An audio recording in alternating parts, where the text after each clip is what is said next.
Uma is known for being a tyrant who gives her mother's reputation a run for its money, but is she really the villain we paint her out to be? Like many VKs, Uma has her reasons for lashing out in anger. We'll be diving into Uma's backstory to find out what makes her the evil pirate we know and fear. Keep watching to find out which traumatic incident caused Uma's personality to take a turn for the worse. Oh, what is this? Bored to death pink?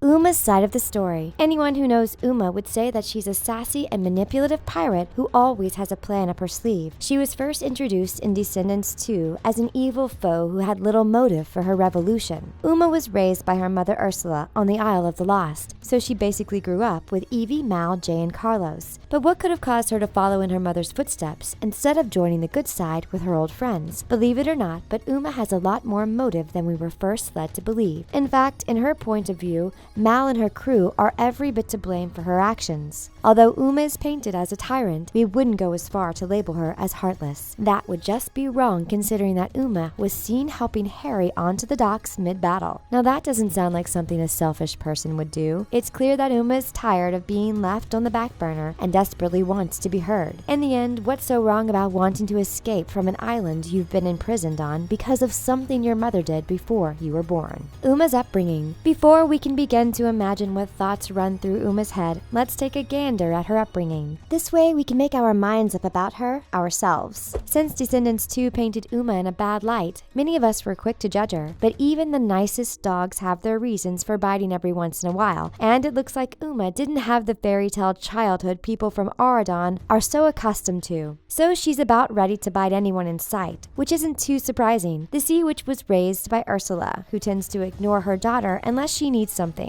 In Descendants 2, Uma told Ben that her mother only remembers she's alive when the dishes pile up at Ursula's fish and chips. Knowing this, we're not surprised that she's in the rush to ditch the Isle of the Lost. Ursula apparently spends most of her time on the couch watching soap operas, so we can assume that she's on the lazy side. Can you just imagine how many chores Uma's had to complete throughout her life? She seems more like a modern-day Cinderella than a heartless villain if you ask us. And since all she's ever known is villainy, how else would she break free from her chains? Why is Uma the way she is? Uma has a big personality, and her crew is very fond of it. Why else would they choose her as their leader and follow her blindly into battle? Uma spent her life in her mother's shadow, obeying her every single order she threw her way. So, since her home life was far from delightful, she found a sense of happiness and unity by befriending other VKs on the island. However, trusting VKs is always a tricky business. After all, they're all born and raised under the premise that being evil is the only way to win their parents' affection. So why wouldn't they backstab their friends when the opportunity is presented? It's probably something they learned to do in Selfishness 101. Despite her bad rep, Uma has a big heart and is known for fighting for the underdog, so it's safe to assume that she was tremendously hurt whenever her friends ridiculed her. Because, well, it made their previous connection seem fake and futile. Sure, Uma might be manipulative and sneaky, but she's just playing the game to come out on top. Is that not what Mal, Evie, Jay, and Carlos used to do once upon a time? From where we're standing, it looks like Uma is angry and tired of being backed into a corner. You wanting something from me, and me watching you squirm like a worm on a hook. Why does Uma hate Mal so much? It's no secret that Mal used to be the Isle's big bad before she moved to Auradon, so we're not too surprised that some of the VKs don't really like her. Sure, they might fear her, but they don't respect her. At least, not anymore. This is especially true since she turned on her own mother and prevented the villains from escaping the Isle of the Lost. But that still doesn't explain why Uma is hell-bent on destroying Mal's life. She must have a really good reason for doing so, though, because, well, people don't just kidnap each other's boyfriends without proper cause.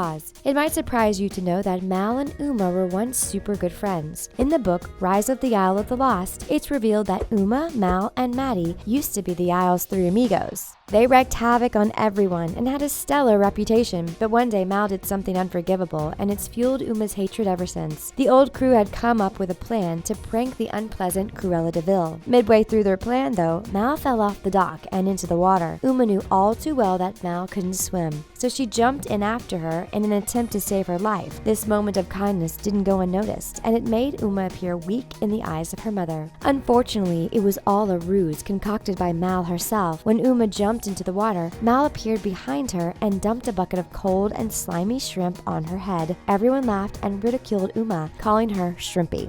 an unfortunate nickname that stuck. Knowing what you now know, who's the real villain, Uma or Mal? Still, at the same time, Mal was just doing what she thought was expected of her, and she's living proof that evil people can change. So if the girls were ever to have a heart-to-heart, do you think Uma's allegiances could follow suit? We'll come back to this topic at the end of the video, so stick around to find out if redemption could be in Uma's future. And remember the name Sharifi!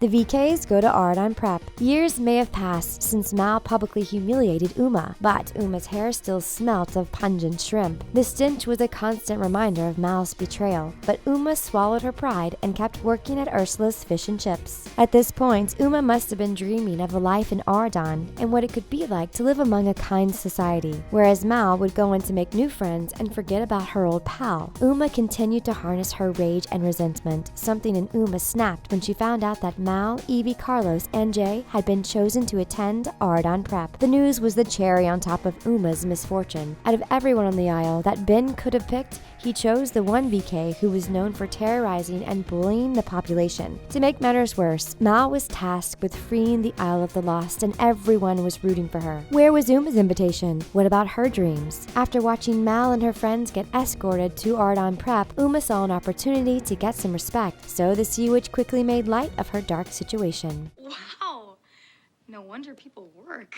Meanwhile, while Mal, Evie, Carlos, and Jay are making new friends in Auradon, Uma is doing something similar back home. Her hatred for Mal fueled her every move, and she soon began building a reputation of her own. With Mal gone, she could finally take place as number one. Uma joined forces with Harry and Gil and began to form a pirate crew that was growing in numbers every day. With Harry as her first mate, Uma took on the task of freeing the villains from the Isle of the Lost. Mal soon turned her mother into a lizard and turned her back on her fellow VK, causing more of them to flock to Uma's cause. Uma promised that she would avenge them and take whatever opportunity came her way. Her plan thickened when Mal returned home, and Ben followed suit. The pirates kidnapped him, hoping that he would be traded in for their freedom, but Mal was one step ahead of them. Uma's plans were stomped on by the VK's fashionable boots, bringing her rage to a whole new level. Uma's weakness. Like everyone in this world, Uma has her individual set of strengths and weaknesses. While she makes an excellent leader, she can be a little too trusting at times. Sure, Mal made a dog start talking while using the fairy godmother's wand, but Uma should have known that Mal wasn't actually going to hand her the most powerful tool in Auradon. Let's be real. If Mal had actually been holding the real wand, why wouldn't she have used it to save Ben and return to Auradon? Handing it over to the villain made no sense and went against Mal's nature. You don't trade in the fairy godmother's wand to save your boyfriend. You use the wand to save him. This is something Uma quickly realized when she tried to destroy the barrier and failed. Once again, she was one-upped by her old BFF, and her reputation took a big hit for being too trusting. Much like Mal, Uma can use magic at will and transform into a beast. Still, Mal's dragon form knocked Uma's octopus form out of the park, and sadly, Uma was back to square one. Me,